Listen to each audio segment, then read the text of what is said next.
In the world of off-road factory-built pickup trucks, the Ford F-150 Raptor is the OG and one that all the other manufacturers benchmark up against. Now, because Ford has seen such huge sales success with the Raptor, it's prompted other manufacturers to introduce their version of a factory-built off-road truck. And for 2022, Chevrolet finally joined the mix with the introduction of the first ever Silverado ZR2. Again, it was designed to be the most off-road capable version of the Silverado. Now, last year, Chevy actually went to aftermarket off-road manufacturer AEV to help create this vehicle here. This is the 2024 Chevrolet Silverado ZR2 Bison AEV. And what AEV has done here is they've given it some unique wheels and tires. It's giving it some unique front and rear bumpers and some hot stamped steel boron skid plates to give this thing, again, more off-road capability. So as you can see, this week we are testing out the Silverado ZR2 Bison, and the big question I want answered: has GM managed to build a off-road factory-built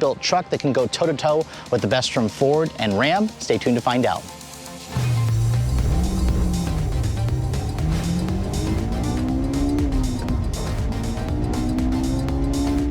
So before we start talking about the exterior styling differences with the AEV version of the Silverado ZR2 Bison, let's go ahead and pop this massive hood and show you guys what's powering this truck. Now, when Chevrolet first introduced the ZR2 Bison last year, it only was offered with the 6.2-liter V8. Now, Chevy offers the 3-liter Duramax diesel or the 6.2, depending on whether you want to go diesel or gasoline. Now, my particular tester here does have the 6.2-liter V8, which is a $2,000 upcharge if you guys want this engine. I personally would rather go for the diesel. I had a chance to drive that in the Trail Boss a couple months ago, but this is the tried and true 6.2-liter push rod direct injection V8 with cylinder deactivation. It still makes the same 420 horsepower, 460 pound-feet of torque. It's one of the last naturally aspirated V8s left available in the full-size truck segment. As you guys know, Ford went to twin turbo engines, and then Toyota does their twin turbo electrified hybrid powertrain, which again, both of those powertrains do offer more torque and better efficiency. But this model here at 420 horsepower, 460 pound-feet of torque is still really respectable. It doesn't have any more horsepower versus the other versions of this engine. Sadly, it's still hooked up with a 10-speed automatic transmission. That's a GM design transmission that was co-developed with Ford. And this model here comes standard with the company's full-time four-wheel drive system with locking front and rear differentials, of course. And in terms of fuel efficiency, it's not really the mission of this truck, but it's rated at 14 in the city, 17 on the highway. Premium gas is recommended for max performance. It has around a 24-gallon fuel tank. You're looking at around 340-ish miles of range on a full tank. That's a small fuel tank by full-size truck standards. Now, this model here will tow a maximum of 8,800 pounds. Silverados can tow a maximum of 13,300 pounds, depending on the configuration. Chevy doesn't quote a 0 to 60, but we've got our equipment. Let's see what we can get with this model here. As this one sits, it weighs in at just under 6,000 pounds. Compared to a regular ZR2, the Bison edition is basically 200 pounds heavier. But let's go ahead and close up this hood, which, as you can see, I'm pretty short, so it's a little bit of a far reach for me. But in terms of the design, Chevy gave the Silverado a pretty significant refresh back in 2022. This generation is known as the 4th generation Silverado. It came out back in 2019. And at the time, Chevy really kind of annoyed a lot of fans and consumers because the design was really polarizing, specifically the Trail Boss. I think this truck has aged gracefully. It has that classic Chevy look, of course, with the ZR2 Bison having its own unique styling decals. You can see the hood, this hood bulge here is definitely a styling statement. It's painted black. It goes well with the sterling gray color. You can see it has a 6.2 badge there, although I don't really love that badge. It almost looks like a radio or a Pep Boys special. If you guys go for the Duramax diesel, it'll say Duramax on the actual hood. You can see the front bumper or the front fascia is unique to the ZR2s.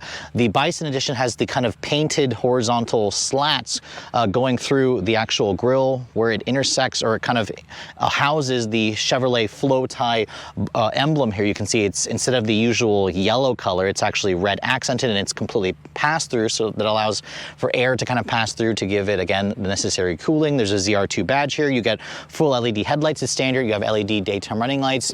LED turn signals, and you also have these LED fog lights down here. You can see with the AEV edition, you get this special, unique steel bumper, which this steel bumper is different than the regular ZR2. It helps improve the approach and the departure angle when you look at the rear bumper. And then all the AEVs come with this boron hot stamped steel front skid plate, where you also have basically full skid plate protection under the truck.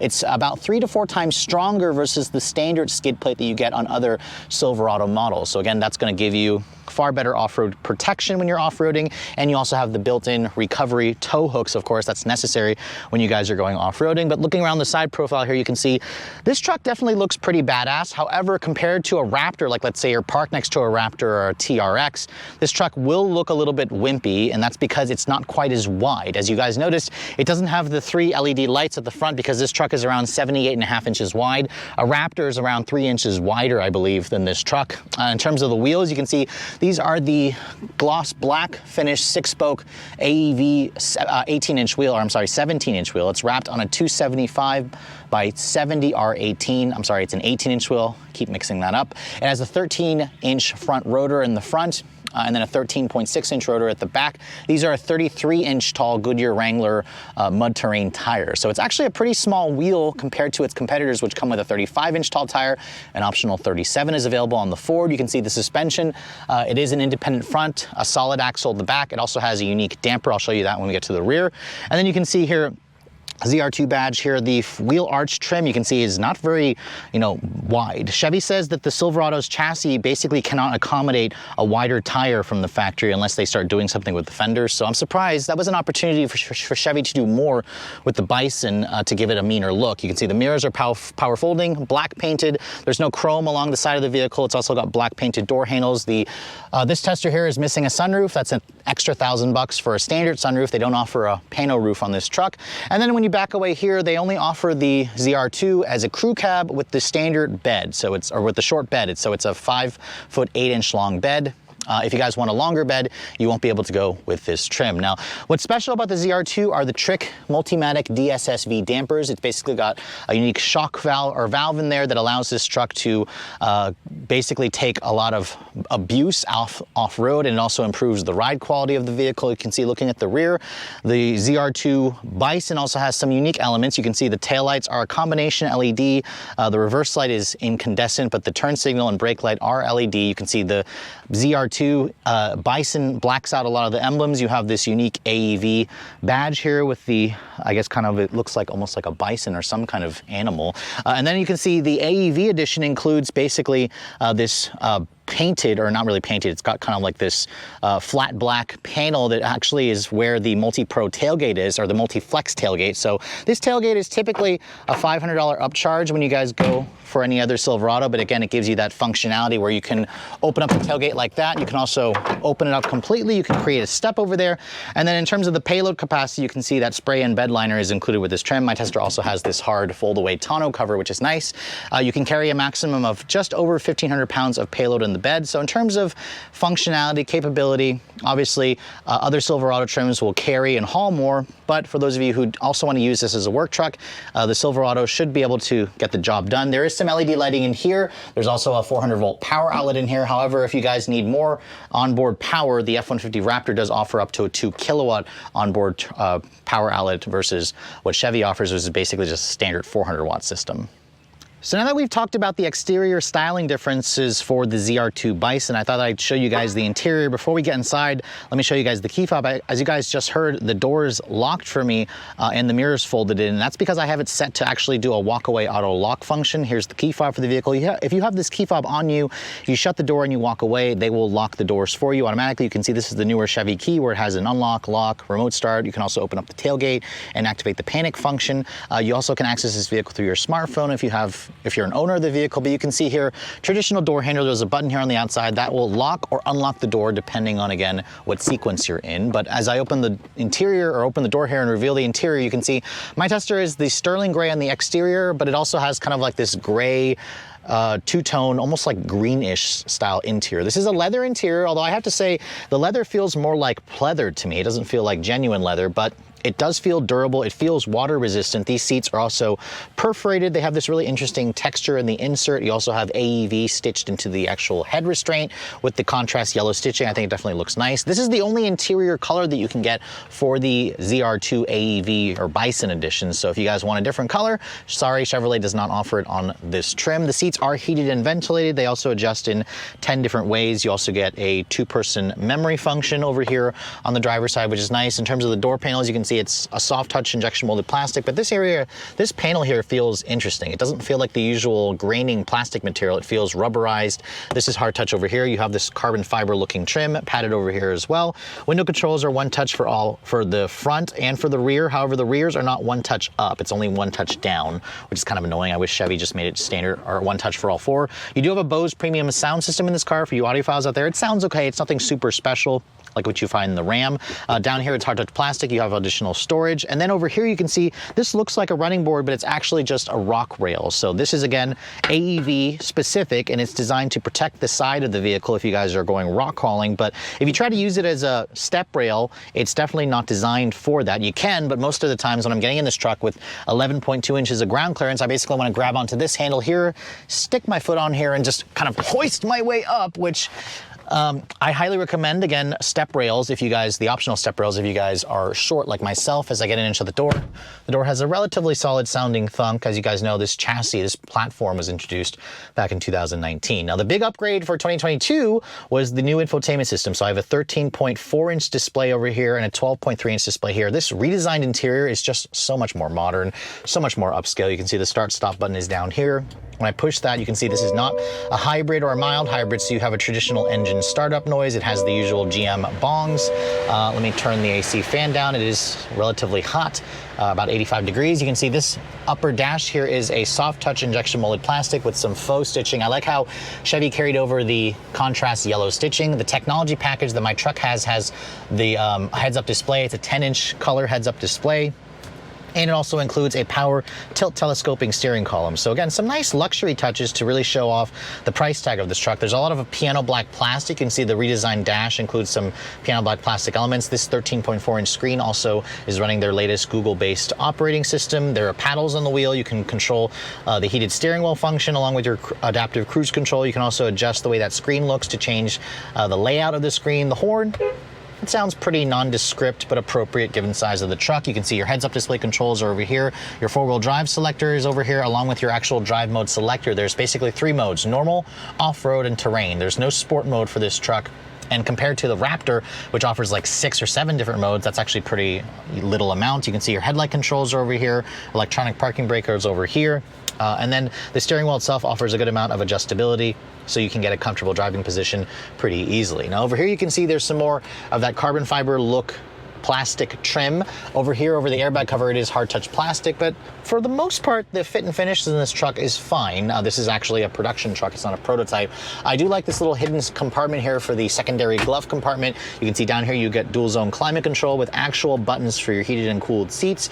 Chevy also gives you the option to just turn on the heated seat back as opposed to doing the seat bottom cushion and the seat back. Your trailer brake controllers here. You have 2 USB charging ports. You can also lock the front and rear diffs or lock just the rear diff. You have hill descent control. You have your lane departure alert. Auto start stop defeat button over there, which is nice. If I put the truck into reverse, you can see there's your full 360 top-down camera, and it's got really good resolution and quality of the display. So again, that's all very class competitive. I appreciate that. There's also different views. If you guys are actually towing, you can showcase all these different views. You can show to a side view, you can go to a tow view, although that view there is a really grainy display. But again, it's nice that Chevy, gives you all these multiple views. It's what you expect when you're paying this kind of money for a truck. Now you can see the Apple CarPlay is included. GM is eventually phasing out CarPlay, but this model still has it. I cannot make it a full screen CarPlay. I wish I could. It's always got this secondary split screen look. And I think this split screen is a little bit too large. It makes the CarPlay a little bit small, but again, this is a 13.4 inch display. It's relatively quick and snappy, and you can also go back to the GM head unit here, which as you can see, when you go to that, go to the GPS, it does allow you to kind of go to a full screen display. It's got Google interface there. You can also talk to the vehicle or talk to the system with Google commands, so that definitely helps. So you can say things like, okay, Google, find me the nearest Starbucks. All right, there's a Starbucks 3 miles away. Want to navigate there? No. All right, what about the 3.1 miles Cancel. away? Cancel. So as you can see, sometimes they're a little bit annoying, but it's nice, you know, when you actually want to use it, it works pretty seamlessly. And again, this is really bringing up the Silverado to the latest in terms of technology interfaces. Now down here you can see you have some more storage compartments here. You have your gear selector for the 10-speed auto. It's kind of an electronic shifter. You push this trigger button to go into reverse, kick it back to go into drive, push the P to go to park. Cup holders over here, some more storage, and you have a nice big center console. When you open this up, you can see it's got 2 more USBs. It actually has an actual power outlet in here, in addition to pretty deep storage compartment, although it doesn't seem quite as big and cavernous as what you get in the F-150 or the Ram. It doesn't offer that kind of little table that Ford offers with the F-150. And then the seats, you can see these seats are definitely wide. I want to say they also have a little bit more bolstering to hold you in place, which is good for off-roading. They're comfortable and supportive. The cooled function also works well. It's also a power passenger seat, which is nice. So the seats I like, but I just don't think they look quite as good as some of the seats that you'll find from some competitors. And I also like how Toyota, for example, offers like a red interior. The glove compartment you can see is a bin style. It's damped but not lined with felt. It offers a good amount of storage space. There's a digital camera rearview mirror, which is nice, or you can go to a standard rearview mirror if you don't like that. You have LED map lighting, but no LED ambient lighting. You can see here, without the sunroof, there's a ton of headroom, but you can't get a panel roof. GM still doesn't offer a panel roof on this truck. So overall, the interior certainly has been brought up to modern standards. Does it feel like an $85,000 truck in terms of the material quality?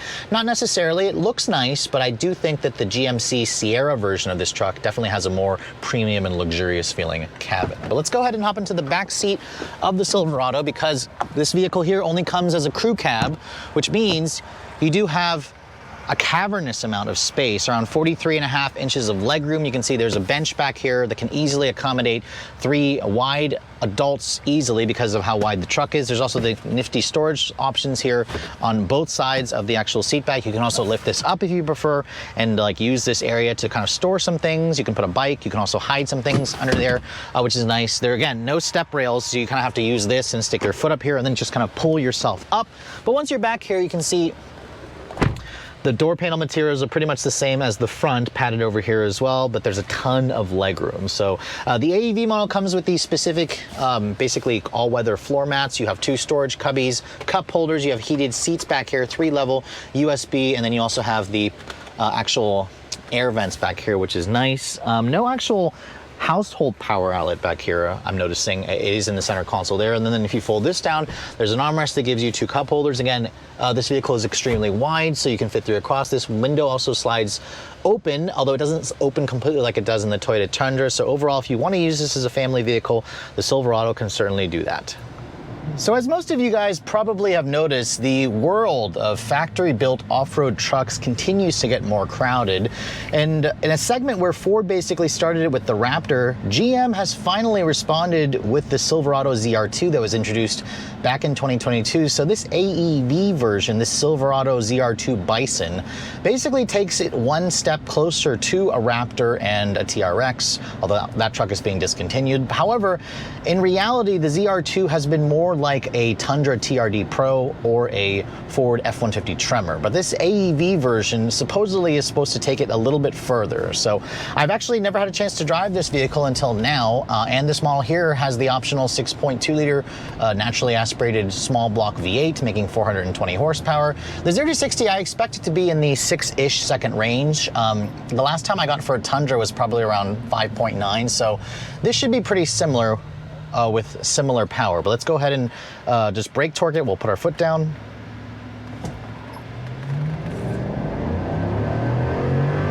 This truck definitely doesn't like it when you brake torque it.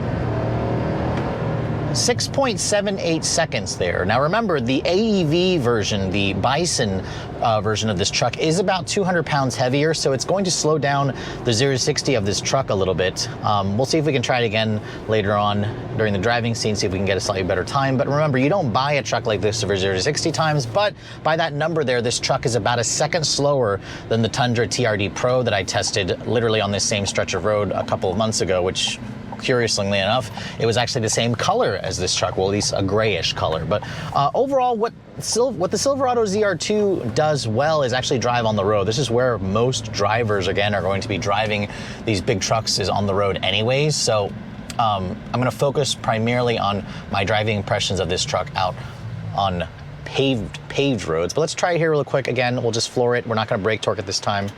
I'm gonna turn off the start stop. Definitely feels faster when you don't brake torque it. It doesn't like it when you do that. The front end actually leaps off the line. 6.78 seconds there. So that's with it more going slightly uphill. I'll try it again one more time up ahead and see if we can get closer to the 6.5 second mark. I actually love the way this engine performs. It's GM's small block pushrod 6.2 liter naturally aspirated V8. It makes a good sound still. It has the characteristic V8 noises that people really like, and it's paired up with a 10-speed automatic transmission that was co-developed with Ford. So it's a GM and Ford co-developed transmission. GM, of course, does their own software programming, and it's a really fine transmission. It's gotten upgrades over the years in terms of the software. I put my foot down here. It is relatively quick to respond, but it is also kind of slow shifting. It's not the quickest shifting transmission, but what really surprises me is how this engine, you really have to rev the engine to get it to accelerate. I mean, in a world where everybody's going to forced induction, and then of course the hybrid electric assist that you get in the Tundra and the F-150, although you can't get the hybrid F-150 power boost in the Raptor or in the Tremor, I believe. But that definitely gives you more low-end torque where you don't have to rev the crap out of these engines. So if you're looking for that old-school feeling, GM still offers it, of course, with the 6.2 and perhaps the 5.3. You can also get this truck with the Duramax 3-liter turbo diesel inline 6. That's a new addition for 2024. It's actually the standard engine.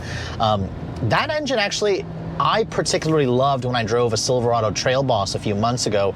It was just incredible how fast that truck was, and it's the only vehicle in the segment that does offer a diesel engine now. So it's one reason, again, to choose the GM vehicles to get that diesel. But because this vehicle isn't quite as burly as a Raptor or a TRX, it is a little bit easier to drive this truck. It doesn't have anything like four-wheel steering. It does have the Multimatic DSSV dampers, which do a really good job at soaking up the bumps. I mean, those shocks were tuned for jumps and for rugged terrain, but out on the road, it gives this truck a really smooth ride quality. I think people are going to really appreciate that. It just makes this thing really comfortable to drive, along with the comfortable seats. But let's go ahead and see really quick here one more time if we can get a slightly better 0 to 60. I'm not going to brake torque it this time. I'm just going to floor it.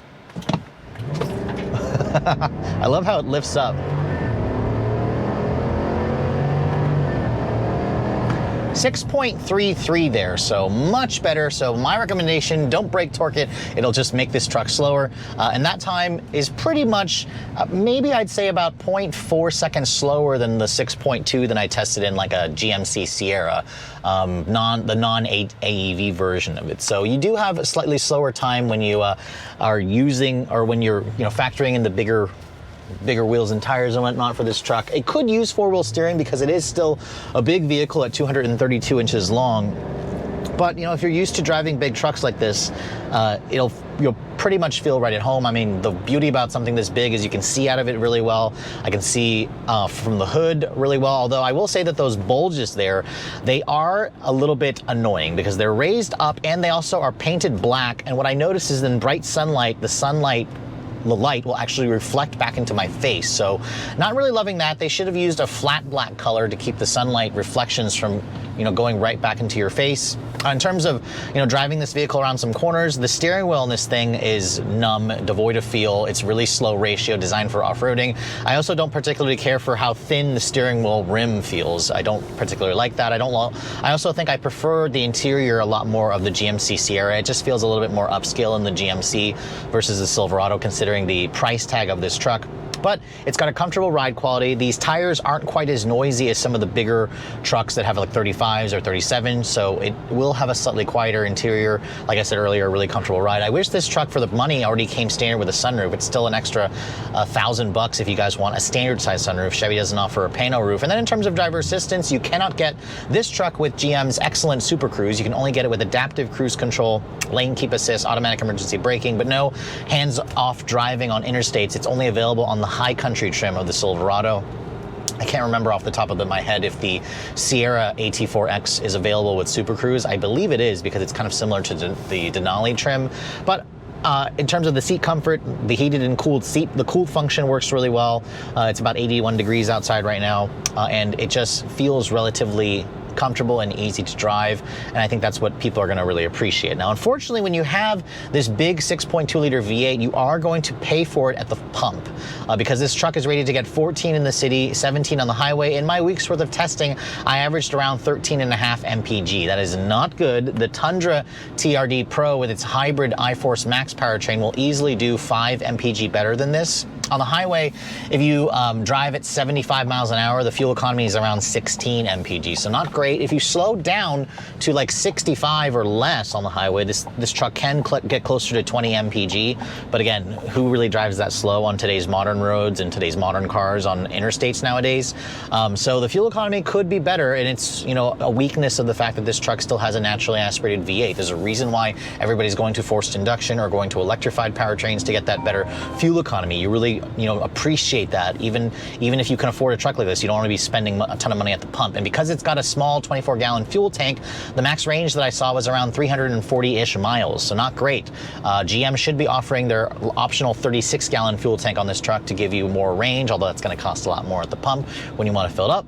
But overall, out on the road, this is where you're going to notice this isn't quite as beefy as a Ram TRX or a Ford Raptor, but what it does give you is a better on-road manner because it's not as wide, it's not as noisy, it's a little bit more, you know, car-like, not car-like, but easier to drive out on the road. So it's very comparable to a Tundra TRD Pro. Haven't had a chance to drive the Ford F-150 Tremor yet, but you know, if you're thinking this AEV ZR2 Bison edition turns this truck into a Raptor, sadly it doesn't. However, this truck, the ZR2 trim in general, is still very capable off-road, and it should still offer enough capability for those of you who plan to do, you know, the normal amount of off-roading. So after spending a full week with the most capable version of the Chevrolet Silverado, the ZR2 Bison, it's pretty easy to see why some consumers may mistake this truck to be a direct competitor for the Ford F-150 Raptor. However, after spending a week with this truck, it's pretty clear to me that what Chevy has built here is really a nice in-between something like a Ford F-150 Tremor and an F-150 Raptor. Really, I see the direct competitor for this truck to be a Toyota Tundra TRD Pro, which, let's face it, the TRD Pro has been an excellent truck for Toyota, and one that dealers simply are making a ton of money on because consumers really want to get their hands on it, because not everybody necessarily needs all the extra off-road capability of the Raptor or the Ram TRX. And after driving this truck for a week, as you guys saw, the on-road manners, which is what really matters for most buyers because that's where you primarily drive this vehicle, are excellent. The ride quality is great thanks to those Multimatic DSSV dampers. The 33-inch tall tires, while they may look a little wimpy when you park it next to a Raptor, still offer plenty of capability where you can basically run over curbs, run over those potholes, and you don't have to worry about popping a tire or damaging the wheel.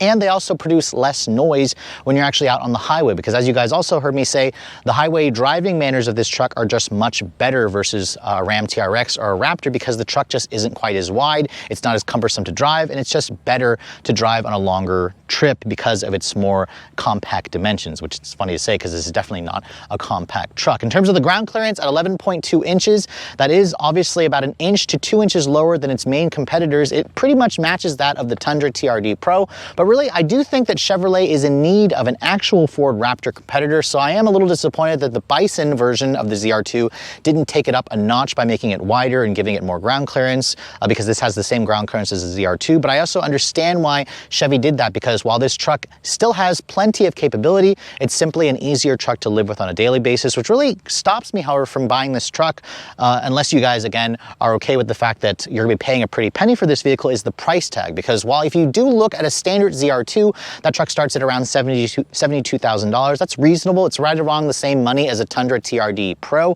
If you want the Bison, this is an extra $8,600 plus the technology package that my tester has with destination. All in, this particular one here is just under $85,000. $85,000 can essentially buy you a baser Raptor, although you can get one with a pretty good amount of options. You could even get a Ram TRX. If you are looking at a Tundra TRD Pro, it's about $10,000 less than this truck as tested. So my recommendation, I'd probably skip the Bison version, just go for a standard ZR2, because if you can get one of these for about 75 grand, it certainly is an interesting pick. And the fact that Chevy now offers it with the Duramax diesel, it's the only truck left in the segment that offers a diesel powertrain. For those of you who want a diesel, you must have a diesel. Again, this and the GMC Twin are the only options. Me personally, I actually like the styling more of the Sierra, so I probably would just go for that model. Keep in mind the Sierra is more expensive than the Silverado. You'll pay an extra $5,000 more on top of this price tag for a comparably equipped Sierra, but I do think the Sierra has slightly better styling for me and a slightly nicer interior. With all that said, I hope you guys have enjoyed my full overview on the 2024 Chevrolet Silverado ZR2 Bison. If you're also looking to see the latest cars I'm testing, be sure to follow me on Instagram at Redline_reviews, like us on Facebook, and as always guys, please keep subscribing to the Redline Reviews YouTube channel for all the latest reviews. Thank you so much for watching. I'll catch you all in the next video.